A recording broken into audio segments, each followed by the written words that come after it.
Keep it tight. Yeah. This room, well, first off, it's intimate. It's intimate. You are so close to the audience. The room itself has an amazing history because so many fantastic people played here. It was around in that heyday of San Francisco North Beach where it was very cool.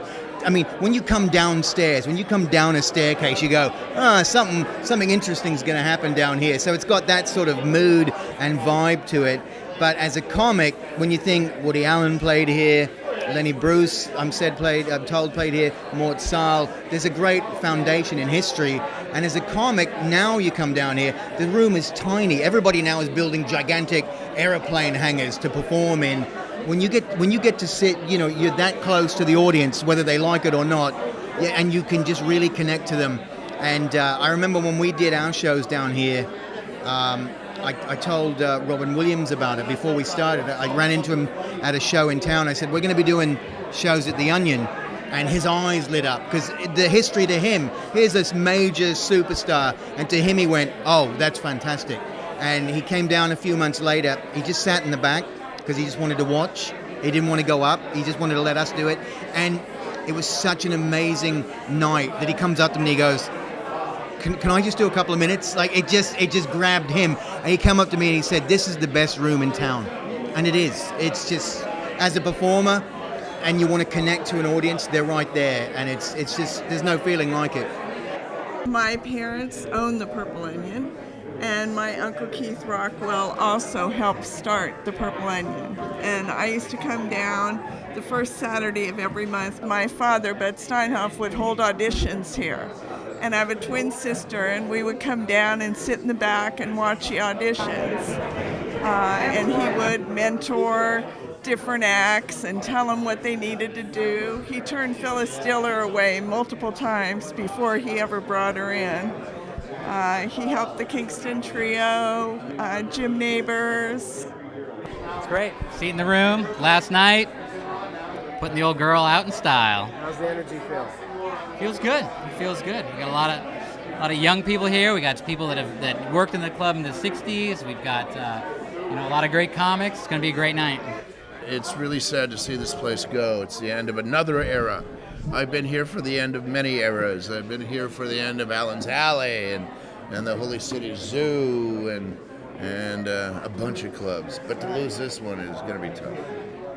What made this room so special as a comic? Just it was steeped in history, and sometimes you can even smell the history. Yeah, you can smell the history here. But you just think back and all the characters that hit this stage, the movement they created, Mort Sahl and Lenny Bruce and Phyllis Diller and the Smothers Brothers, and the famous story about Barbra Streisand and Woody Allen being here on the same bill. And this is the way the story goes. Barbra Streisand was a young girl, and she just came out of a play in New York, and she started on the cabaret circuit. And I think it was called Flora the Red-Headed Menace or something. And she made a mark on Broadway, and then she decided to do cabaret, and she wandered west, and she was appearing here on stage. And the guy who reviewed it, Herb Cain, reviewed it, the old columnist for San Francisco Chronicle, and he reviewed it, and she said, yeah, she's really, really good. But this kid comic opening up for her, this guy named Woody Allen, was really, he almost stole the show.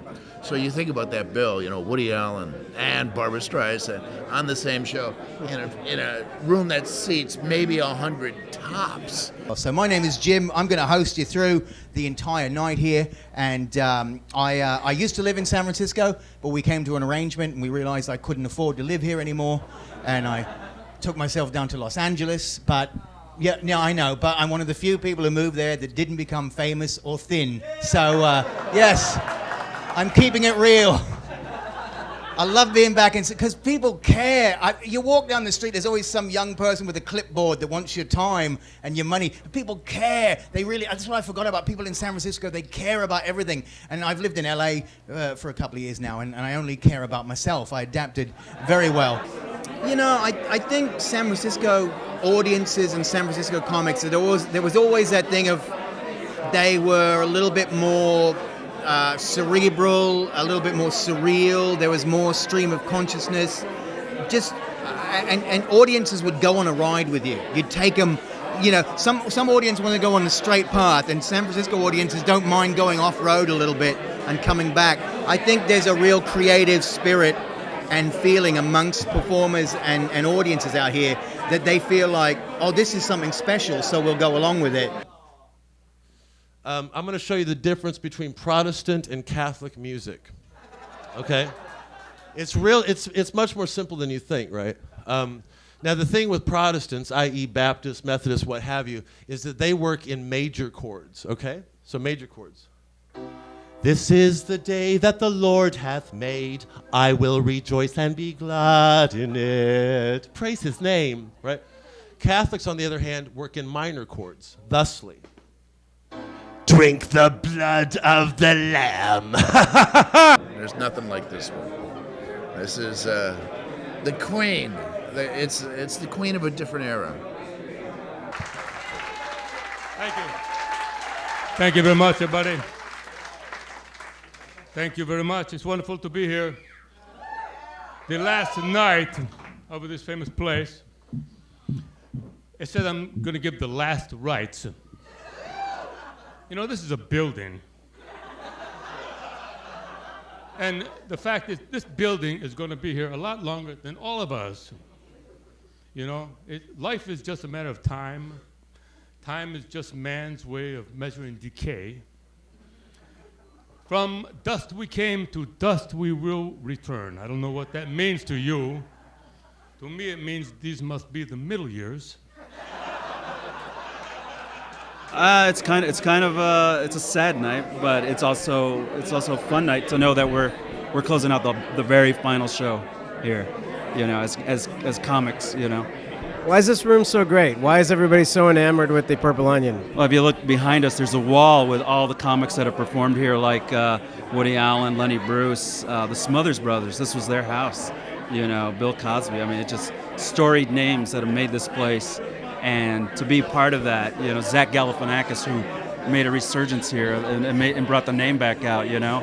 It's like people are like, this is a venue with soul. There's soul and ghosts, like good ghosts, you know. And to be on this stage, you know, that's been here since the 50s, it's amazing, you know. And buildings like this across the country are being demolished and torn down and replaced by, you know, newer, modern things. And this is maintained, you know, its look, its feel since that time. This hallowed space, this onion purple, where thoughts and words pass from individuals to groups. Brilliant, ribald, insightful, hilarious, personal, daring observations on life. Soon to be replaced by some jackass eating a flank steak. All right, so looking forward, comedy in San Francisco. Healthy? Oh, it's more than healthy. It's probably one of the most vibrant times to be a comic in the last 10 years, you know. When I came in, there was about a third, if not a quarter of the comics that are here now. And right now there's so many good comics, good, young, original comics, more females performing than ever before, and they're hilarious. I mean, right now it's a really good moment for comedy. And even though we're going to lose this venue, there's so many other places popping up that'll take its place, you know. I mean, it'll never take its place in the history books, but they'll form their own thing. Thank you to everyone in the room. Stephanie, my wife, we went through a lot of hard time, and we're building this place, bring it back what it was from nothing. It was gone. We bring it back, and the building's gotta go, we gotta go. But the restaurant is gonna move across the street. The Purple Onion name stay with us. I'm gonna bring only this thing. Tomorrow I'm gonna sell everything, whatever they want to do. There is some future maybe we do Purple Onion around the city, different venue, around the country, and some other stuff. I have a bunch of friends. They came in to support me.